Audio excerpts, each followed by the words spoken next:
कहानी की शुरुआत होती है ग्रे नाम के एक कार मैकेनिक से, जो अपने गराज में एक कार को रिपेयर कर रहा होता है। ये कार इसके एक रेगुलर कस्टमर की होती है और आज इसे ये कार अपने कस्टमर को वापस देने जाना था। जब ग्रे गराज को बंद करके इस कार को उसके मालिक के पास छोड़ने के लिए निकलता है, तभी उसकी वाइफ आशा अपनी AI ऑटोमेटिक कार में वहां आती है। आशा के पास जो ऑटोमेटिक कार थी वह काफी ज्यादा एडवांस थी। ये कार बिना स्टीयरिंग व्हील पकड़े इंसान को सिर्फ वॉइस मैसेज पर उसके लोकेशन तक पहुंचा देती थी। लेकिन ग्रे को AI टेक्नोलॉजी बिल्कुल भी पसंद नहीं है। उसका मानना था कि ये रोबोटिक मशीन्स आगे जाकर इंसानों के लिए बहुत बड़ा खतरा बनेंगी। लेकिन दूसरी तरफ ग्रे की वाइफ आशा एक बहुत ही बड़ी AI कंपनी में काम करती है। इन दोनों की सोच में जमीन आसमान का फर्क था, लेकिन फिर भी ये दोनों एक दूसरे से बहुत ज्यादा प्यार करते थे। ग्रे अपनी वाइफ आशा से कहता है, चलो आज मैं तुम्हें किसी से मिलवाता हूँ। मेरा एक रेगुलर कस्टमर है जिसकी कार मैंने ठीक कर ली है और अब मुझे उसे उसकी कार वापस करनी है। आशा पहले तो वहाँ जाने से इनकार करती है, लेकिन ग्रे के बार बार कहने पर वो वहाँ जाने के लिए राजी हो जाती है। मगर ग्रे को पता नहीं होता कि आशा को वहां ले जाकर ये अपनी लाइफ की सबसे बड़ी गलती कर रहा है। उसके बाद ये दोनों उसी कस्टमर की कार में बैठकर उसके घर की तरफ निकल पड़ते हैं और आशा की ऑटोमेटिक कार भी उनके पीछे आ रही होती है, ताकि जब ग्रे अपने कस्टमर को उसकी कार उसके हवाले कर दे तो ये लोग अपनी ऑटोमेटिक कार में घर को वापस आ सके। वहां पहुंचने पर ग्रे अपनी वाइफ को एक आदमी एरन से मिलवाता है। तब ग्रे की वाइफ उसे देखकर काफी हैरान रह जाती है, क्योंकि एरन एक बहुत बड़ी टेक कंपनी का मालिक था। उसकी कंपनी AI ऑटोमेटिक चीजें बनाती थी। यहाँ आशा अपने हस्बैंड ग्रे से कहती है, तुमने मुझे पहले क्यों नहीं बताया कि तुम मुझे एरन से मिलवाने ला रहे हो। असल में एरन ही ग्रे का रेगुलर कस्टमर था। लेकिन यहाँ हम देखते हैं कि एरन का नेचर थोड़ा अजीब सा था। उसे यह भी नहीं पता था कि जब किसी से मिलते हैं तो किस तरीके से मिला जाता है। आशा एरन से कहती है, मैं भी एक AI टेक कंपनी में काम करती हूँ जो जल्द ही तुम्हारी कंपनी के बराबर में आ जाएगी। जिस पर एरन मुस्कुराते हुए कहता है, ऐसा कभी नहीं हो सकता, चलो दिखाता हूँ क्यों। और फिर एरन उन दोनों को अपनी लैब में ले गया। वहाँ एरन ने खुद का बनाया हुआ एक स्पेशल चिप बताया, जो कि एक AI यानी आर्टिफिशियल इंटेलिजेंस चिप थी, और उस चिप को उसने नाम दिया था स्टेम। वो बताता है कि ये चिप कुछ भी कर सकती है, क्योंकि इसमें बहुत सारे पावर्स हैं और इससे तेज दिमाग आज तक किसी ने भी नहीं बनाया। इस इन्वेंशन को देखने के बाद ग्रे और उसकी वाइफ अपनी इलेक्ट्रिक कार से घर वापस जा रहे होते हैं। कार ऑटोमेटिक मोड पर थी। आशा और ग्रे गाड़ी के पिछले सीट में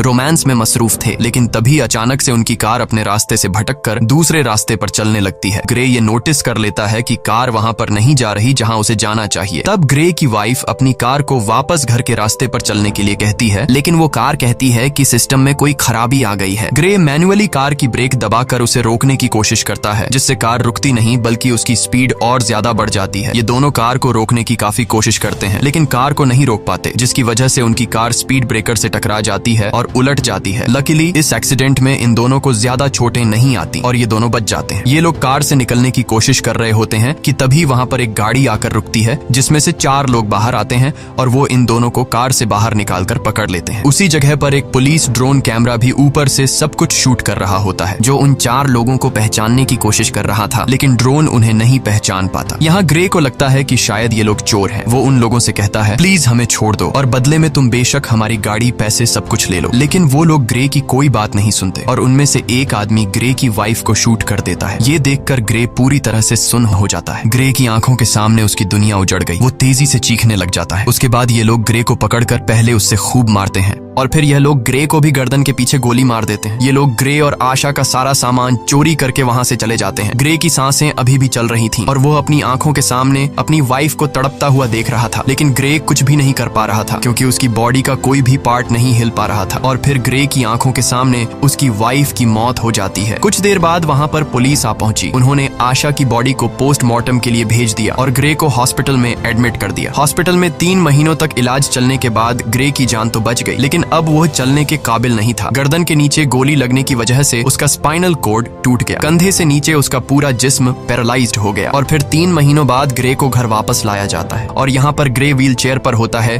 क्योंकि उसके सिर के अलावा पूरी बॉडी बेजान थी। अब ग्रे कोई भी काम नहीं कर सकता था, इसीलिए उसका काम करने के लिए उसके घर पर एक रोबोट मशीन थी जो उसका सारा काम करती थी और उसकी मदर उसका ख्याल रख रही थी। लेकिन ग्रे के लिए अब जिंदगी बोझ बन चुकी थी। उन 4 किलर्स ने न सिर्फ उसकी वाइफ को मार डाला बल्कि उसकी जिंदगी उजाड़ दी। वो बदले की आग में जल रहा था। बस ग्रे के पास एक ही उम्मीद बची थी, जिसके सहारे वो जी रहा था। वो अपनी वाइफ के किलर्स को जल्द से जल्द जेल की सलाखों के पीछे देखना चाहता था। इसीलिए वो पुलिस स्टेशन जाता है। पुलिस स्टेशन में ग्रे उनसे अपनी वाइफ के किलर्स के बारे में पूछता है, तो वो डिटेक्टिव कहती है कि इनमें से अभी तक किसी का भी पता नहीं चल पाया। वहाँ हमारे पुलिस का ड्रोन कैमरा तो मौजूद था, लेकिन फुटेज धुंधली थी, जिससे कातिलों का पता नहीं चल पा रहा है। और पुलिस अब और इन्वेस्टिगेशन कर रही है, हम बहुत जल्द उन्हें ढूंढ लेंगे। तब ग्रे ये सुनकर काफी ज्यादा डिसअपॉइंट हो जाता है, क्योंकि काफी टाइम से ग्रे पुलिस से बस यही सुनता आ रहा था कि हम इन्वेस्टिगेशन कर रहे हैं। अब ग्रे पूरी तरह से हिम्मत हार चुका था और वो इस तरह से जीना भी नहीं चाहता था, क्योंकि उसकी जो उम्मीद थी अपनी वाइफ के कातिलों को जेल की सलाखों के पीछे देखने की, उससे वो अधूरी नजर आने लगी। ग्रे को समझ आ गया था कि पुलिस उन 4 कातिलों को कभी नहीं पकड़ पाएगी, इसीलिए अब वो खुद को मारने की सोचने लगा। ग्रे वहां पर मौजूद रोबोट मशीन की मदद से मेडिसिन का ओवरडोज ले लेता है, जिससे वो बेहोश हो गया। अच्छी बात यह थी कि उसके घर पर लगे AI सिस्टम ने वक्त पर एम्बुलेंस को फोन कर दिया, जिससे ग्रे की जान बच गई। और यहाँ ग्रे से मिलने उसका वही रेगुलर कस्टमर एरन आता है। वो ग्रे से कहता है, मुझे तुम्हारी ये हालत देखकर बहुत बुरा लग रहा है। एरन ग्रे को दोबारा अपने पैरों पर खड़ा होकर जीने की उम्मीद देता है और कहता है, ग्रे, क्या तुम्हें याद है मैंने तुम्हें एक बार एक पावरफुल AI चिप दिखाई थी। अगर तुम उसे अपनी बॉडी के अंदर लगा दो तो तुम एक बार फिर से चलने के काबिल हो जाओगे, साथ ही साथ बहुत ज्यादा पावरफुल भी हो जाओगे। लेकिन ग्रे एरन की इस ऑफर से इनकार कर देता है। ग्रे कहता है, अब मैं ये जिंदगी नहीं जीना चाहता। तब एरन उससे कहता है, सोच लो ग्रे, ये चिप तुम्हारी वाइफ को तो जिंदा नहीं कर सकती, लेकिन तुम्हें एक बार फिर जीने का मौका दे सकती है। अगर तुम्हारी वाइफ भी जिंदा होती तो वो भी यही चाहती। ये बात ग्रे के दिमाग को टच कर गई। वो सोचने लगा कि अगर मैं ठीक हो गया तो अपनी वाइफ का बदला ले सकूंगा, इसीलिए वो एरन की बात मान जाता है। अब यहाँ पर हम ये जान पाते हैं कि एरन को ग्रे से कोई हमदर्दी नहीं थी। वो बस ग्रे के पास अपने मकसद के लिए ही आया था, क्योंकि वह अपनी AI चिप को किसी की भी बॉडी में इंसर्ट करना चाहता था। वो चेक करना चाहता था कि उसका इन्वेंशन सक्सेसफुल है भी या फिर नहीं। इसीलिए एरन वो चिप ग्रे की बॉडी में डालकर सीक्रेटली एक्सपेरिमेंट करना चाहता है, क्योंकि गवर्नमेंट इस तरह के एक्सपेरिमेंट्स करने की इजाजत नहीं देती। अगले सीन में हम देखते हैं कि एरन अपने घर में ग्रे की बॉडी पर एक्सपेरिमेंट कर रहा होता है। यहाँ ग्रे की स्पाइनल कॉर्ड में वो चिप इम्प्लांट की जाती है। वो चिप सीधा ग्रे के दिमाग से जुड़ गया। ऑपरेशन के कुछ घंटे बाद ग्रे को होश आता है तो डॉक्टर उसके हाथ और पांव को मूव करने की कोशिश करती है और ये चेक करती है कि क्या ग्रे अपने हाथ और पांव को अब महसूस कर पा रहा है या फिर नहीं। तब ग्रे की हालत देखकर वो लोग समझ जाते हैं कि चिप ने ग्रे की बॉडी पर असर नहीं किया। एरन बहुत ज्यादा मायूस हो जाता है, क्योंकि उसके इतने सालों की मेहनत जाया हो गई थी। लेकिन तभी ग्रे अपने हाथों को मूव करने लगता है। ये देखकर वो लोग हैरान रह जाते हैं और अब ग्रे अपने दोनों हाथों को मूव कर पा रहा था। और फिर देखते ही देखते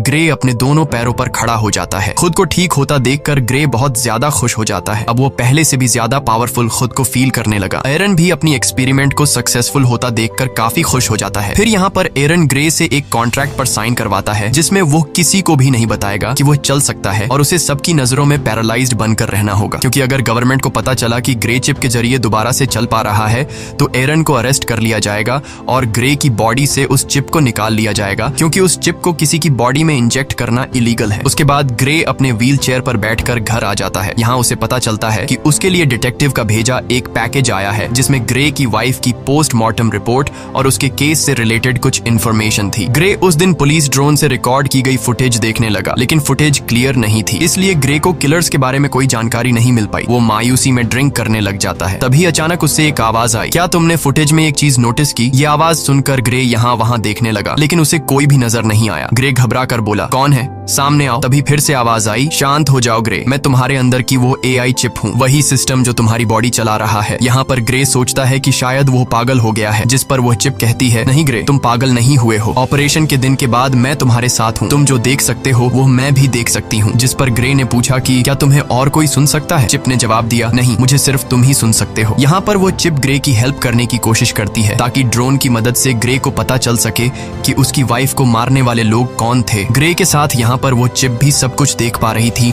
जो ग्रे अपनी आंखों से देख सकता था। चिप ग्रे का ध्यान फुटेज में एक किलर की तरफ करती है और कहती है, देखो ग्रे, इन चारों में से एक की बॉडी पर टैटू बना हुआ है, लेकिन ये टैटू बिल्कुल भी क्लियर नहीं दिख रहा था। इसलिए ग्रे बोला, ये तो बहुत ज्यादा ब्लर है, इसे मैं देख नहीं सकता। जिस पर वो चिप कहती है, तुम्हें नहीं दिख रहा, पर मैं तो देख सकती हूँ। मैं इस टैटू का एक क्लियर इमेज बना सकती हूँ, बस तुम एक पेपर और पेंसिल उठा लो। ग्रे के पेपर और पेंसिल उठाने के बाद चिप ग्रे के हाथ की मदद से बिल्कुल परफेक्ट वही टैटू बना लेती है। और जब ग्रे उस टैटू को देखता है तो पता चलता है कि यह एक मिलिट्री टैटू है। रिसर्च करने के बाद ग्रे को उस टैटू वाले आदमी के बारे में पता चल जाता है। ग्रे हैरान रह जाता है कि उस चिप ने तो कुछ ही मिनटों में उस कातिल का टैटू और एड्रेस निकाल कर दे दिया, जो कि पुलिस कई महीनों से इन्वेस्टिगेशन करने के बावजूद भी उन कातिलों को ढूंढ नहीं पाई। ग्रे बहुत खुश हो जाता है, क्योंकि उसे अपनी वाइफ के किलर्स में से एक किलर का पता चल चुका था। तब ग्रे उसके बारे में पुलिस को इन्फॉर्म करने का सोचता है, लेकिन यहाँ चिप ग्रे को ऐसा करने से रोक देती है। वो उससे याद दिलाती है कि तुम्हें एरन ने ये सब कुछ करने से मना किया था। तुम भूल गए कि तुमने एरन के साथ कॉन्ट्रैक्ट साइन किया था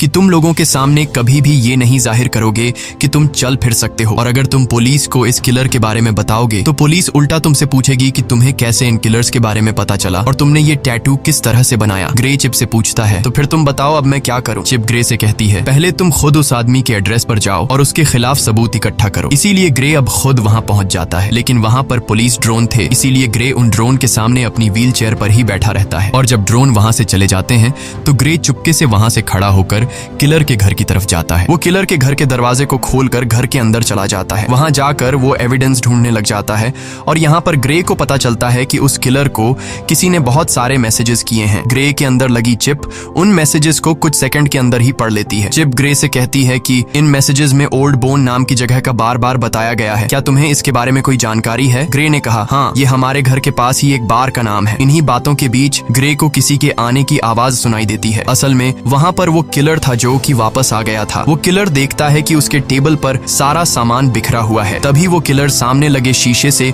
ग्रे को देख लेता है। वो फौरन ग्रे पर हमला कर देता है और उससे पूछता है तुमने मुझे कैसे ढूंढा? तब ग्रे इस बात का कोई जवाब नहीं देता और ग्रे किलर से पूछता है तुम बताओ मेरी वाइफ को किसने मारा था? वो किलर बहुत ज्यादा ताकतवर था, इसीलिए वो ग्रे पर भारी पड़ने लगता है। इससे पहले कि वो ग्रे को मार पाता, ग्रे के अंदर लगी चिप ग्रे से पूछती है तुम मुझे अपनी बॉडी का फुल कंट्रोल दो ताकि मैं कुछ कर सकूं। जिसके बाद ग्रे बिना सोचे समझे उसे परमिशन दे देता है। चिप को परमिशन मिलने के बाद ग्रे एकदम से उस किलर पर अटैक कर देता है और उसे काफी बुरे तरीके से मारने लगता है। वो किलर भी परेशान हो जाता है कि आखिर अचानक इसमें इतनी ताकत कहां से आ गई और ग्रे भी सोच में पड़ जाता है कि आखिर मैं इतना ताकतवर कैसे हो गया। यहाँ पर ग्रे उस किलर को खुद के हवाले करने के लिए कहता है, लेकिन वो किलर उस पर एक नाइफ से अटैक कर देता है। तो वो चिप सारी सिचुएशन को संभालते हुए उस किलर को मार डालती है और तब वो चिप किलर को मारने के बाद बॉडी कंट्रोल ग्रे को वापस दे देती है। ये देखकर ग्रे बहुत परेशान हो जाता है क्योंकि वो किलर को जान से मारना नहीं चाहता था। उसे लगा कि अब उसका जेल जाना पक्का है। वो चिप ग्रे से कहती है कि घबराओ मत ग्रे, तुम्हें कुछ नहीं होगा, बस तुम यहाँ जल्दी से अपने सारे फिंगरप्रिंट्स मिटा दो। अब यहाँ पर वो चिप जैसे कहती है ग्रे बिल्कुल वैसे ही करता है। कुछ देर बाद पुलिस उस आदमी की बॉडी को पोस्टमार्टम के लिए ले गई, जहाँ हम उस डिटेक्टिव को देख पाते हैं। डिटेक्टिव को पोस्टमार्टम के दौरान पता चला कि उसकी बॉडी के अंदर एक वेपन इंसर्ट था और साथ साथ उसकी पूरी बॉडी में छोटी छोटी वायर्स थी। यानी वो किलर एक अपग्रेडेड इंसान था जो किसी भी आम इंसान से काफी ज्यादा पावरफुल था। दूसरी तरफ एरन ग्रे पर काफी गुस्सा करता है, तुमने उस किलर को क्यों मारा? ये काम काफी रिस्की था, अगर तुम पकड़े जाते तो तुम्हारे साथ मैं भी जेल चला जाता। मैंने इस चिप को तुम्हारे अंदर इसलिए इंसर्ट नहीं किया कि तुम अपनी वाइफ का बदला लो, और अगर दोबारा तुमने इस तरह की कोई हरकत की तो मैं तुम्हारे अंदर की इस चिप को डीएक्टिवेट कर दूंगा, जिसके बाद तुम फिर से पैरालाइज्ड बन जाओगे। इधर डिटेक्टिव भी पता लगाने की कोशिश कर रही होती है कि उस आदमी को किसने मारा। तभी डिटेक्टिव को पता चलता है कि जिस टाइम उस किलर का मर्डर हुआ तो उससे थोड़ा टाइम पहले ग्रे अपनी व्हील चेयर पर उसी एरिया में घूम रहा था। जिसके बाद डिटेक्टिव सीधा ग्रे के घर पर आती है। डिटेक्टिव ग्रे को कहती है कि हमने तुम्हें उस टाइम में उस एरिया में देखा है जिस टाइम उस सर्क नामी आदमी का मर्डर हुआ है। हमें उस आदमी पर पहले से शक था कि उसने तुम्हारी वाइफ को मारा होगा, क्योंकि हमारे पास उसका एक काफी बड़ा क्रिमिनल रिकॉर्ड है और वो उसी एरिया में रहता है जहाँ पर तुम्हारी वाइफ को मारा गया था और अब कल उसी आदमी का मर्डर हुआ है। तब यहाँ पर ग्रे हैरान होते हुए कहता है, ओ अच्छा, लेकिन अगर तुम ये सोच रही हो कि मैंने उसे मारा है तो तुम्हारी यह सोच गलत है, क्योंकि तुम तो देख सकती हो कि मैं तो पैरालाइज्ड हूँ, और अगर तुम्हें फिर भी यकीन नहीं तो तुम मेरी टांग पर चाकू मारकर देख सकती हो। डिटेक्टिव भी ग्रे पर शक नहीं करती क्योंकि उसे लगता है कि ये तो खुद को नहीं संभाल सकता, तो फिर ये क्या किसी को मार पाएगा। इसीलिए वो ग्रे को बाय कहकर वहां से चली जाती है। डिटेक्टिव के जाने के बाद ग्रे रिलैक्स होकर सांस लेता है क्योंकि उसकी जान बच गई। इसके बाद ग्रे चिप से पूछता है कि अब आगे क्या करना है, तो वो चिप ग्रे को ओल्ड बोन बार में जाने का कहती है। वो चिप कहती है, याद है हमें उस किलर के घर से मैसेजेस में कई दफा इस बार के बारे में बताया गया था, हमें वहां पर जाना चाहिए, शायद तुम्हें वहां कोई क्लू मिल जाए। इसके बाद हम देखते हैं कि ग्रे उसी बार में जाता है। ये बार बहुत ज्यादा खतरनाक थी, सब के सब वहां पर गुंडे बैठे हुए थे। ग्रे यहाँ आकर ऊंची आवाज से कहता है, मैं कुछ दिन पहले सर्क नाम के एक आदमी को मार चुका हूँ, लेकिन मुझे पता है कि उसके साथ 3 लोग और भी थे जिन्होंने मेरी वाइफ को मार डाला। अगर कोई भी सर्क के साथ इस मर्डर में शामिल था तो वो अपना हाथ उठाए। ये सुनकर सब ग्रे पर हंस पड़ते हैं। तभी टोलन नाम का एक लंबे कद का आदमी उठा और उसने ग्रे से कहा, घर जा बच्चे, वरना मैं तुझे भी तुम्हारी वाइफ के पास पहुंचा दूंगा। ग्रे समझ गया कि टोलन भी मेरी वाइफ को मारने में शामिल था। ग्रे जवाब देता है, पता है मरने से पहले सर्क भी तुम्हारी तरह यही बोल रहा था। ये सुनकर टोलन को बहुत ज्यादा गुस्सा आया। वो अपने आदमियों के साथ ग्रे को अकेले में ले जाकर व्हील चेयर से उठाकर जमीन पर गिरा देते हैं। तब ग्रे उससे पूछता है, क्या तुम भी वहाँ पर उन लोगों के साथ शामिल थे जिन्होंने मेरी वाइफ को मारा था? तो टोलन कहता है, हाँ मैं भी उनमें शामिल था, बस फिर क्या। ये सुनकर ग्रे चिप को अपनी पूरी बॉडी का कंट्रोल दे देता है, जिसके बाद चिप की मदद से ग्रे उसके पास 2 आदमियों को मार गिरा देता है और फिर टोलन को भी बुरी तरीके से पिटने लग जाता है। ग्रे टोलन को नीचे जमीन पर गिराकर उससे पूछता है, तुम्हारे 2 और साथी कहाँ हैं और तुम लोगों ने मेरी वाइफ को क्यों मारा? लेकिन टोलन डरने के बजाय उल्टा हंस रहा था। वो ग्रे को कुछ भी नहीं बताता। तभी वो चिप ग्रे से कहती है, अगर तुम चाहो तो मैं बड़ी आसानी से इसका मुंह खुलवा सकती हूँ। ग्रे कहता है, क्यों नहीं, तुम जरा ट्राई करो। वो चिप उस किलर का फेस पूरी तरह से कट कर देती है। ग्रे पूछता है, अब बता क्यों मारा था मेरी वाइफ को। टोलन की सारी हेकड़ी निकल गई और फौरन उसने कहा, हमें पैसे मिले थे तुम्हारी वाइफ को मारने के लिए और मुझे फिस्क ने पैसे दिए। लेकिन इससे पहले कि ग्रे उससे फिस्क के बारे में कुछ पूछ पाता, वो आदमी वहीं पर मर जाता है। ग्रे गुस्से में चिप से कहता है, मैंने उसे मारने को तो नहीं कहा था, बस तुम्हें सिर्फ इसका मुंह खुलवाना था। तभी ग्रे की नजर उस मरे हुए आदमी के गले में लगी चेन पर पड़ी, जिस पर उसे बनाने वाली कंपनी का बोल्ट नाम लिखा था। ये देखकर ग्रे को शॉक हुआ, क्योंकि उस कंपनी में ग्रे की वाइफ आशा काम करती थी, यानी आशा के अपने ही कंपनी वाले उसे मरवाना चाहते थे। उधर एरिन को पता चल चुका था कि ग्रे ने फिर से किसी की जान ले ली। अब वो जल्दी से चिप को शट डाउन करने की कोशिश कर रहा था। तभी वो चिप ये बात ग्रे को बता देती है कि मुझे एरिन शट डाउन करने की कोशिश कर रहा है, इसीलिए हमें जल्द से जल्द कुछ करना होगा। ग्रे बोला, अब क्या करें? तभी वो चिप ग्रे को एक हैकर के बारे में बताती है, ताकि उस हैकर की मदद से एरिन की इनपुट को हटा सके, जिससे एरिन का होल्ड खत्म हो जाएगा और वो कुछ भी नहीं कर पाएगा। चिप ग्रे को जेमी नाम के एक हैकर का पूरा एड्रेस दे देती है। इसके बाद ग्रे उस हैकर के पास जाने लगता है। कुछ देर बाद ग्रे उस हैकर के फ्लैट तक पहुंच जाता है, लेकिन दूसरी तरफ एरिन उस चिप को 30% शट डाउन कर देता है, जिससे ग्रे की एक टांग पैरालाइज हो जाती है। लेकिन ग्रे फिर भी हिम्मत करके ऊपर जाता है। एरिन तेजी से चिप को शट डाउन करने के काम पर लगा रहता है, जिससे ग्रे का एक हाथ और एक पांव पैरालाइज हो जाता है। लेकिन इससे पहले कि एरिन ग्रे को पूरी तरह से पैरालाइज कर देता, ग्रे हैकर के डोर तक पहुंच जाता है। इसके बाद एरिन ग्रे को 100% शट डाउन कर देता है। अब ग्रे पूरी तरह से पैरालाइज हो चुका था। अच्छी बात यह थी कि ग्रे हैकर के दरवाजे तक पहुंचकर नॉक कर चुका था। इसके बाद जेमी नाम का एक हैकर दरवाजा खोलता है। ग्रे ने जेमी को कुछ पैसे दिए और जो कुछ चिप ने उसे समझाया था वो उसने हैकर से कहा। हैकर ने ग्रे को घर के अंदर लाया और उसके कोडिंग में काम शुरू कर दिया। तभी हम दूसरी तरफ उस बार में दो आदमियों को देखते हैं जहां ग्रे ने टोलन को मारा था। उनमें एक तो वही आदमी था जिसने ग्रे की वाइफ को गोली मारी थी और उसी का नाम फिस्क है। अब यहाँ पर फिस्क बार के ओनर पर गुस्सा करता है, क्योंकि ग्रे उसके एक आदमी को मारकर चला गया और बार के ओनर ने कुछ भी नहीं किया। फिस्क उस बार के ओनर को मार देता है। फिस्क अपने साथी को मरा हुआ देखकर बहुत ज्यादा गुस्सा हो जाता है। यहाँ पर फिस्क अपने साथी की आंख में एक पतली सी पिन घुसाता है और उस पिन डिवाइस से फिस्क को सब कुछ पता चलता है और उसे यह भी पता चल जाता है कि इस वक्त ग्रे कहाँ पर है। इसके बाद फिस्क और उसका साथी वहाँ जाने के लिए निकलते हैं। दूसरी तरफ हैकर ने ग्रे के सिस्टम को फ्री कर दिया। बस अब चिप को सिर्फ रीस्टार्ट करने की देर थी और हैकर ग्रे को बताता है कि कुछ देर बाद तुम्हारे अंदर लगी चिप रिबूट हो जाएगी। तभी वह हैकर देखता है कि दो लोग यहाँ पर आ रहे हैं और वह दो लोग थे फिस्क और उसका साथी। इसके बाद फिस्क और उसका साथी दरवाजा तोड़ने की कोशिश करते हैं, जहाँ पर वह चिप ग्रे की बॉडी में फिर से बूट होने लगती है, जिससे ग्रे का एक हाथ दोबारा काम करने लगता है। यहाँ पर फिस्क और उसका साथी दरवाजा तोड़कर अंदर आ जाते हैं। अंदर आकर वह दोनों देखते हैं कि ग्रे जमीन पर पैरालाइज पड़ा हुआ है। जैसे ही ये दोनों ग्रे को मारने वाले थे, तभी अचानक ग्रे की बॉडी के अंदर लगी चिप रिस्टार्ट हो जाती है और ग्रे फौरन वहां से भागने लगता है। तब यहाँ पर फिस्क का साथी भी फायरिंग करते हुए उसका पीछा करता है। ग्रे खुद को बचाते हुए ऊपर बिल्डिंग की छत पर चढ़ जाता है। अब आगे जाने का कोई रास्ता नहीं था, इसलिए ग्रे वहीं पर रुक जाता है। यहाँ पर वह चिप अपनी पावर दिखाती है और बड़ी ही बेरहमी से फिस्क के साथी को मार देती है। जब तक फिस्क वहाँ पर आता है तब तक ग्रे वहाँ से जा चुका होता है। इसके बाद ग्रे जब अपने घर आता है तो उसकी मदर उसे देख लेती है कि उसकी पूरी बॉडी पर खून लगा हुआ है। साथ ही ग्रे अपने पैरों पर भी खड़ा हुआ है, यानी अब वह पैरालाइज नहीं है। इसके बाद ग्रे अपनी मदर को इस सब के बारे में बता देता है कि वह किस तरह से एरिन की चिप की वजह से दोबारा ठीक हो गया है। साथ ही ग्रे अपनी मदर को इस बात को सीक्रेट रखने के लिए भी कहता है। उधर एरिन बहुत ज्यादा टेंशन में होता है, क्योंकि उसके हाथ से अब ग्रे और वह चिप निकल चुके थे। उस हैकर के इनपुट डालने के बाद एरिन उसे ट्रैक नहीं कर पा रहा था। इसके बाद ग्रे की मदर वहां पर आकर उसे बताती है कि वह डिटेक्टिव आई है। यहाँ पर डिटेक्टिव ग्रे से कहती है कि तुम्हारी व्हील चेयर उस जगह से मिली है जहाँ पर दूसरा मर्डर हुआ है, तुम इस बारे में क्या कहोगे? इस पर ग्रे कहता है, हाँ मैं वहाँ पर था, लेकिन मैंने किसी को नहीं मारा। अब डिटेक्टिव को भी ग्रे पर शक होने लगा था। तब डिटेक्टिव उससे कहती है कि 3 लोग मारे जा चुके हैं और तीनों वही हैं जिन पर हमें शक था कि उन्होंने ही तुम्हारी वाइफ को मारा होगा, और हर बार तुम वहाँ पर पाए जाते हो जहाँ पर मर्डर होता है, तो हो सकता है तुम किसी को पैसे देकर ये सारे मर्डर्स करवा रहे हो। तब ग्रे उससे कहता है, अगर आपको ऐसा लगता है तो आप मेरी कॉल रिकॉर्ड चेक कर सकती हैं। तब यहाँ पर वह डिटेक्टिव कुछ नहीं कह पाती और जाते वक्त वह चुपके से ग्रे की जेब में माइक्रोफोन डालकर चली जाती है। ग्रे को अब रियलाइज होने लगा कि कातिलों को सजा देने के जुनून में अब वह खुद एक कातिल बन चुका है। ग्रे कहता है, अब मुझे ये सब कुछ बंद करना होगा। तो वह चिप कहती है, नहीं ग्रे, हमें इस आखिरी आदमी को मारना होगा जिसका नाम फिस्क है, क्योंकि अगर हमने इसे नहीं मारा तो वह हमें मार देगा। लेकिन ग्रे अब और किसी को नहीं मारना चाहता था, इसलिए वह चिप से कहता है, बस अब बहुत हो गया, तुम मेरे दिमाग से निकल जाओ। तभी ग्रे की बॉडी अनकंट्रोल होकर पीछे तकिए पर गिर जाती है। ग्रे ने चिप से परेशान होकर पूछा, मैं हिल क्यों नहीं पा रहा हूँ? इसके बाद वह चिप ग्रे को कहती है, उस हैकर ने जो कोड मेरे सिस्टम सिस्टम में एंटर किए हैं उसकी वजह से मैं पूरी तरह से आजाद हो चुकी हूँ। इसका मतलब ये है कि अब वह चिप ग्रे की परमिशन के बिना वो सारे काम कर सकती है। ग्रे, अब मुझे तुम्हारी बॉडी का फुल कंट्रोल मिल चुका है। अब तुम मेरी मर्जी के मुताबिक चलोगे। अगर मैं चाहूँ तो तुम अपने हाथ की एक उंगली तक हिला नहीं पाओगे। ये सुनकर ग्रे के गले में सांसें अटक गईं। यहाँ पर ग्रे और चिप आपस में जो बातें कर रहे थे, दूसरी तरफ डिटेक्टिव भी वह सारी बातें सुन रही थी, क्योंकि उसने ग्रे के पॉकेट में एक माइक्रोचिप डाला था। लेकिन यहाँ पर डिटेक्टिव को यह बात समझ नहीं आती कि ग्रे जिसे बात कर रहा है आखिर वो है कौन। इसके बाद चिप ने ग्रे से कहा, अब चलो ग्रे, हमें उस आखिरी कातिल को खत्म करना है। अब ग्रे अपनी बॉडी पर पूरी तरह से कंट्रोल खो चुका था, इसलिए चिप उनसे जो कहता